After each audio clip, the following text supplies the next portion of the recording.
好来，乡亲啊，过一个月就要进入到2022年了。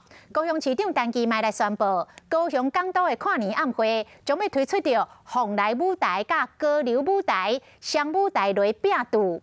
邀请来的歌手艺人嘛拢真大咖哦，包括这个金曲奖、金音奖、金钟奖、金马奖等4金的阵容，而且佫要结合到5G 的科技来进行到异地共演，互大家有视觉甲听觉相同的大享受。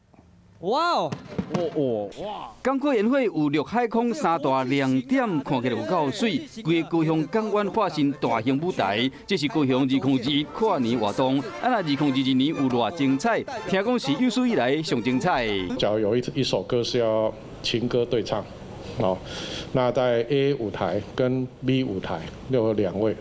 那利用5G 的技术，就可以及时低延迟的，它就可以异地来做供了。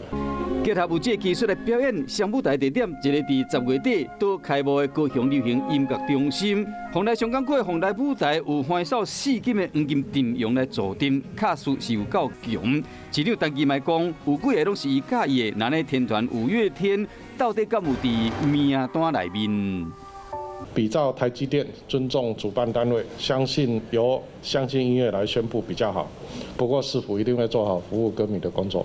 目前讲的新保密，看起来这歌迷会使开始动作啊！看准疫情期间民众要无到出国去迎接新年，高雄市政府抢下这个跨年的大饼。暗会有上舞台，双节陪播出，要港都化身为不夜城，陪民众伫海景的第一排迎接新的一年。